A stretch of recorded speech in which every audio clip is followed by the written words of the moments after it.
സിമി നിരോധിച്ച കേന്ദ്ര സർക്കാർ നടപടി ശരിവെച്ച് സുപ്രീം കോടതി. നിരോധനം ചോദ്യം ചെയ്തുള്ള ഹർജി പരിഗണിക്കാൻ ജസ്റ്റിസുമാരായ വിക്രംനാഥ്, സന്ദീപ് മേത്ത എന്നിവരടങ്ങിയ ബെഞ്ച് വിസമ്മതിച്ചു. നന്ദഗോപൻ ഡൽഹിയിൽ നിന്ന് ചേരുന്നുണ്ട്. നന്ദഗോപൻ, സിമി നിരോധിച്ച കേന്ദ്ര സർക്കാർ നടപടി അത് സുപ്രീം കോടതി ഇപ്പോൾ ശരിവെച്ചിരിക്കുകയാണല്ലേ? നിഖിൽ, 2001 അടൽ ബിഹാരി വാജ്പേയി സർക്കാരാണ് സിമിയെ, സ്റ്റുഡൻറ് ഇസ്ലാമിക് മൂവ്മെൻറ്റ് ഓഫ് ഇന്ത്യയെ നിരോധിത സംഘടനയായി കണ്ടുകൊണ്ട് നിരോധനം ഏർപ്പെടുത്തിയിട്ടുള്ളത്. പിന്നീട് ഓരോ 5 വർഷം കൂടുമ്പോഴും ഈ നിരോധനം UAPA ട്രിബ്യൂണൽ അത് പുതുക്കി വരികയായിരുന്നു. ഏറ്റവും ഒടുവിലായി 2024 ഫെബ്രുവരിയിലാണ് UAPA ട്രിബ്യൂണൽ സിമിയെ നിരോധിച്ചത്. ഇതിനെതിരെ സുപ്രീം കോടതിയിൽ ഹർജി നൽകുകയായിരുന്നു.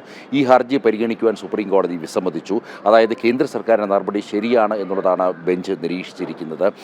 പ്രഖ്യാപിത ലക്ഷ്യങ്ങൾ, അതായത് ഖിലാഫത്ത് സ്ഥാപിക്കുക, ഭാരതത്തിലെ അമുസ്ലിങ്ങളെ നിർബന്ധിതമായി മതപരിവർത്തനത്തിന് വിധേയമാക്കുക, ഭാരതത്തെ ഇസ്ലാമിക രാജ്യമാക്കുക തുടങ്ങിയ പ്രഖ്യാപിത ലക്ഷ്യത്തോടു കൂടിയാണ് സിമി സ്ഥാപിതമായത്. 2008 നടന്ന നിരവധി സ്ഫോടന പരമ്പരകളിൽ, ബംഗളൂരുവിലും അഹമ്മദാബാദിലും ഒക്കെ നടന്ന സ്ഫോടന പരമ്പരകളിൽ സിമിയുടെ സാന്നിധ്യം വ്യക്തമായ ഒരു സാഹചര്യമുണ്ടായിരുന്നു.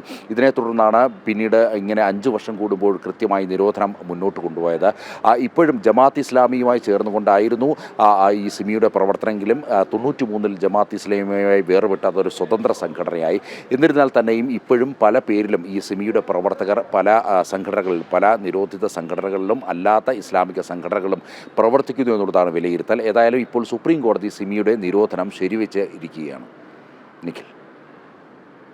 ശരി നന്ദൻ, സിമി നിരോധിച്ച കേന്ദ്ര സർക്കാർ നടപടി ശരിവെച്ച് സുപ്രീം കോടതി. നിരോധനം ചോദ്യം ചെയ്തുള്ള ഹർജി പരിഗണിക്കാൻ ജസ്റ്റിസുമാരായ വിക്രംനാഥ്, സന്ദീപ് മേത്ത എന്നിവരടങ്ങിയ ബെഞ്ച് വിസമ്മതിച്ചു. വിവരം നൽകുകയായിരുന്നു എസ് നന്ദഗോപൻ.